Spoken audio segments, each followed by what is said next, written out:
Hey brothers and sisters, this is Eric. Thank you for joining me.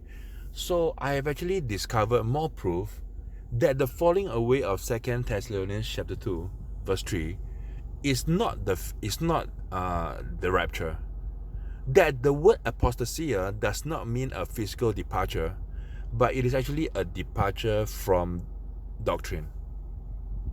How do I know that?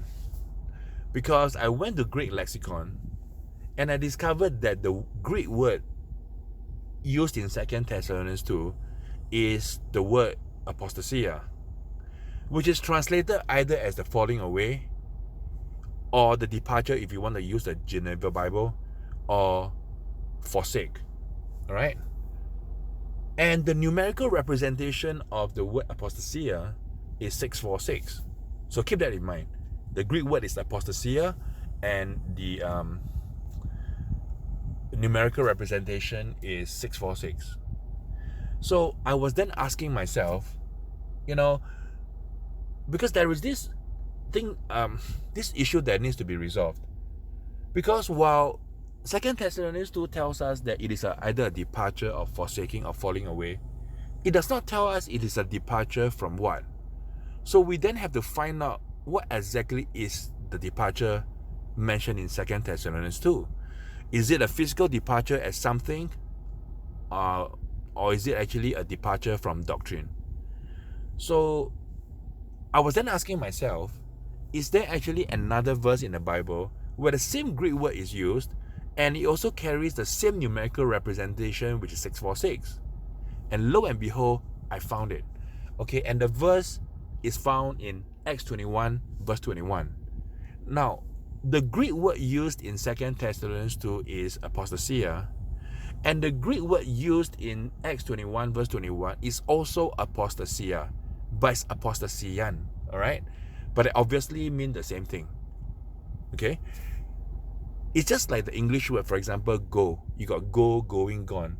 I don't understand what tense is apostasian and what tense is apostasia, but they obviously mean the same thing, alright? And okay, so back to the problem. The problem is that in 2 Thessalonians 2 verse 3, it does not tell us departure from what.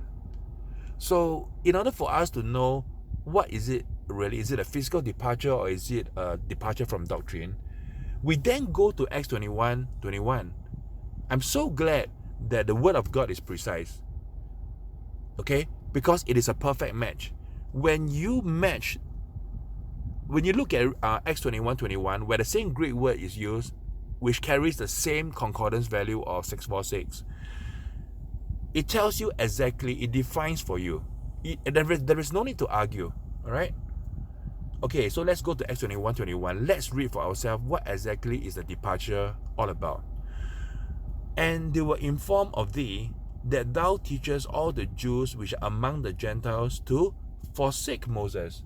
So there is the word apostasian, which is forsake, or if you want, departure according to the Geneva Bible, or even falling away according to the King James Bible. But whether it is departure or forsake or falling away, it does not change the Greek word, right? Because it carries the same concordance value of 646. So it is 646 in 2 Thessalonians 2. It's also 646 in Acts 21:21. Alright? And we can clearly see from this verse that it's about the departing from the teachings of Moses. Okay, let's read it again. And they are informed of thee, that thou teachest. You see, the word teach is there. So it's all about the teachings of Moses. And it says that they have forsaken the teachings of Moses. Because the second half of the verse tells you, saying that they ought not to circumcise their children, neither to walk after the custom. So it is about forsaking the teachings of Moses about circumcision, and also the teachings of Moses regarding the Jewish customs. So it is about teaching. It is about doctrine. Okay, so now that we know that it is a perfect match in terms of the concordance value and also the same Greek word, we then go to 2 Thessalonians chapter 2. So now we can conclude, all right, from the clear word of God, that the falling away is actually not the physical departure, but it is a departure from doctrine. right? So the only thing that has to happen before the rapture, which is the day of Christ, is the falling away, which is a departure from doctrine. And I've just proven it from Acts chapter 21, verse 21.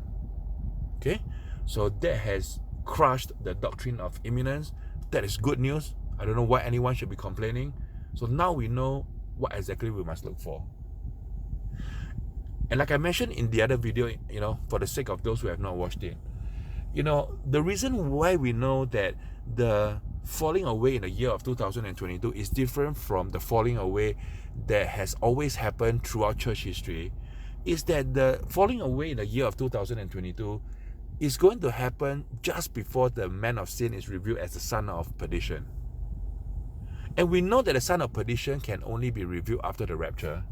And we know that the rapture can only happen when Jerusalem is divided. And since we know that Jerusalem is about to be divided, so that the rapture will happen, then the man of sin will be revealed as the son of perdition. That's how we know that is the difference in terms of the falling away that we are seeing now versus the falling away that has always happened throughout church history. All right? And Acts 21:21, using the same Greek word and using the same concordance value of 646, conclusively proves that it is not a physical departure.